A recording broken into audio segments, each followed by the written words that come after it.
A polêmica qual é? Aqui do chat. Entre o mundo espírita. O mundo espírita tem essa dúvida. No mundo espírita também. Que é sobre Chico Xavier e Allan Kardec. O que você tem a dizer sobre isso? Não tenho a menor dúvida que são o mesmo espírito em vidas diferentes, não é? Mesmo porque em 1992 o Chico confirmou para mim que ele era Allan Kardec.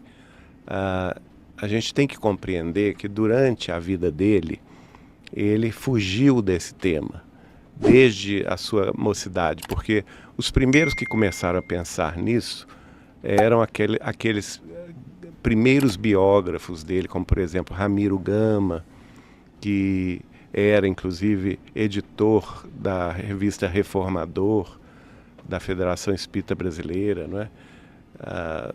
Outros, como Ranieri, já pensavam nisso. Mas o Chico sempre se esquivava do assunto. A partir de 1972, ele começou a admitir num grau mais restrito.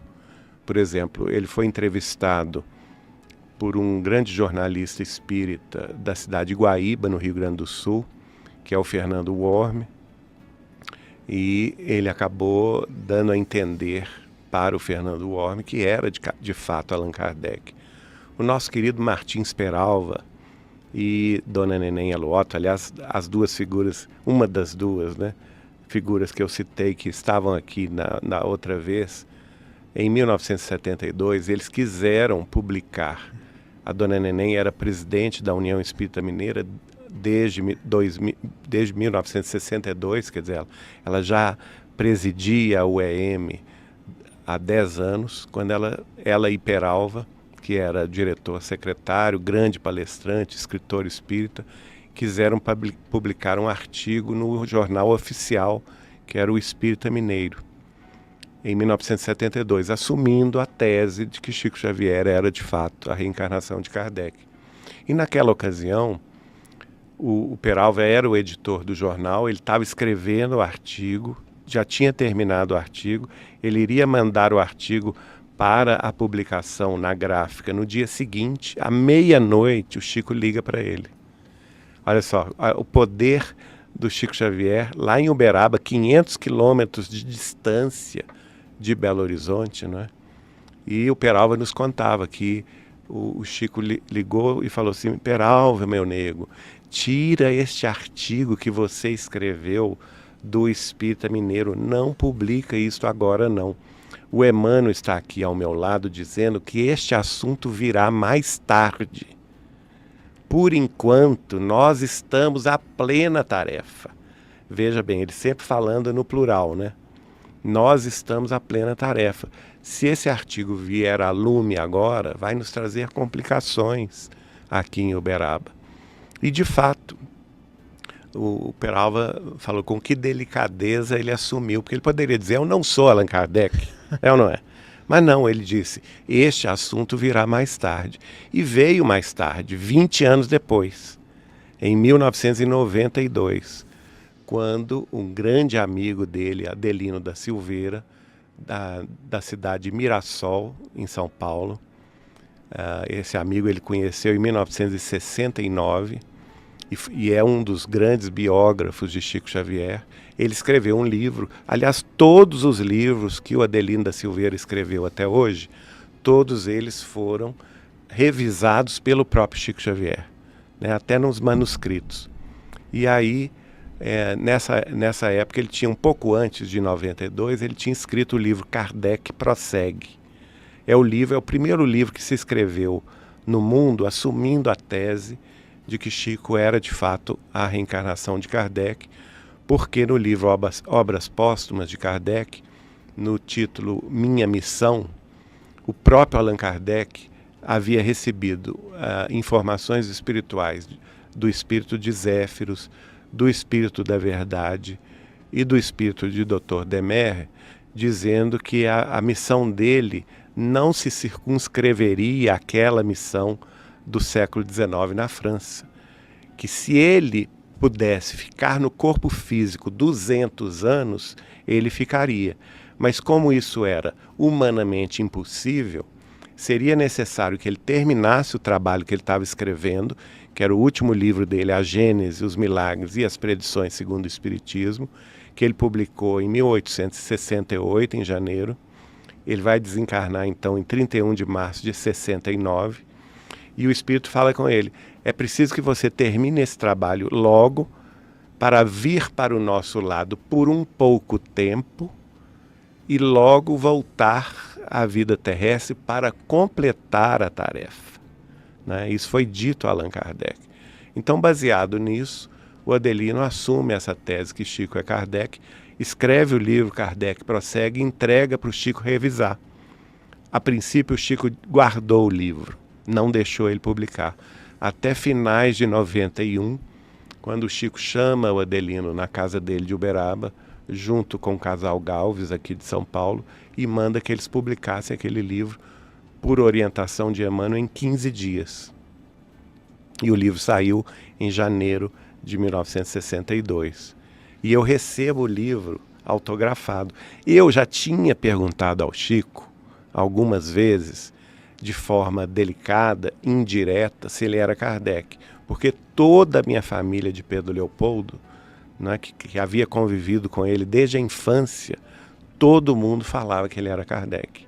Por diversas razões, não dá para expor aqui. Então, eu me lembro de uma vez que eu falei com ele assim, Chico, eu posso fazer uma pergunta? E ele fez assim, né, olhando assim por cima do óculos, né, que eu tremi todo. Eu sei agora, né, que ele se impunha muito no sentido assim espiritual, né. Ele falou assim, pode, mas me olhando fixamente no olho, né. E aí eu perguntei assim, o senhor pode me dizer onde está Allan Kardec hoje?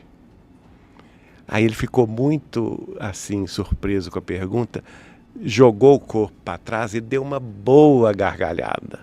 Mas sabe aquela gargalhada gostosa, né? E eu acho que ele estava pensando assim, esse menino acha que vai me pegar, mas não vai.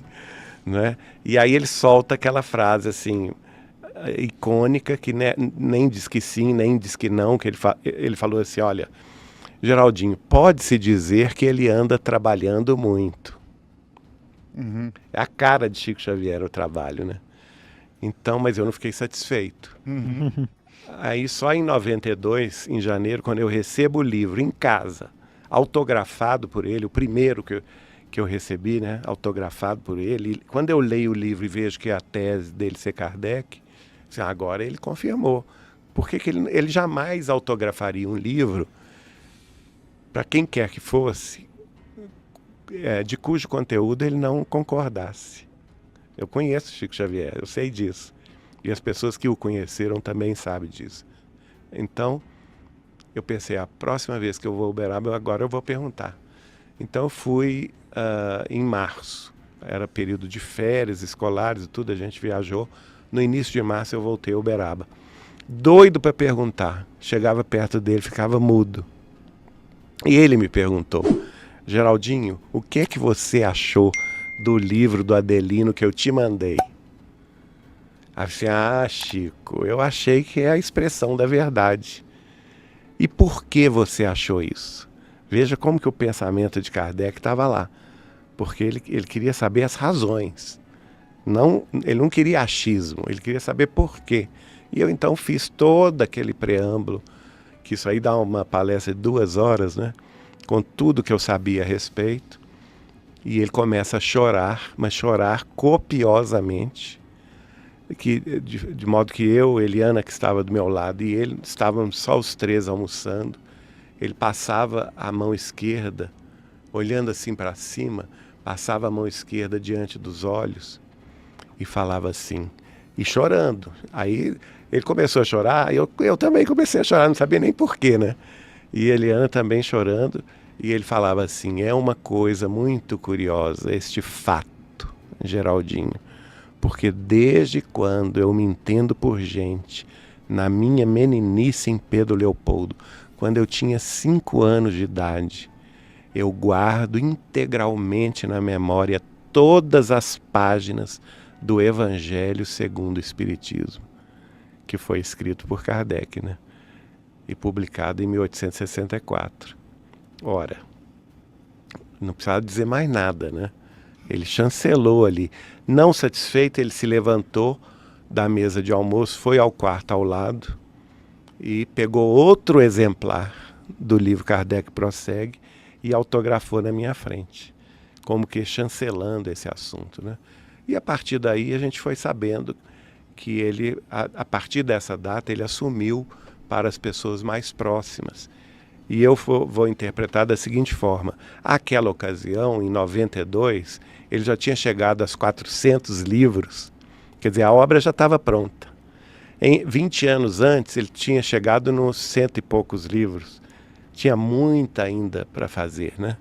Então ele estava já tranquilo de se colocar para os amigos que era de fato Allan Kardec. Antes de encerrar, eu quero lembrar você de algo importante. Se você precisa de oração ou quer colocar o nome de alguém especial em nossas preces, escreva o nome aqui nos comentários. Todas as sextas-feiras fazemos nossa corrente de oração e levamos cada nome diante de Deus em nossas orações. Deixe o nome nos comentários, participe dessa corrente de fé e que a paz, a luz e a proteção estejam sobre você e sua família.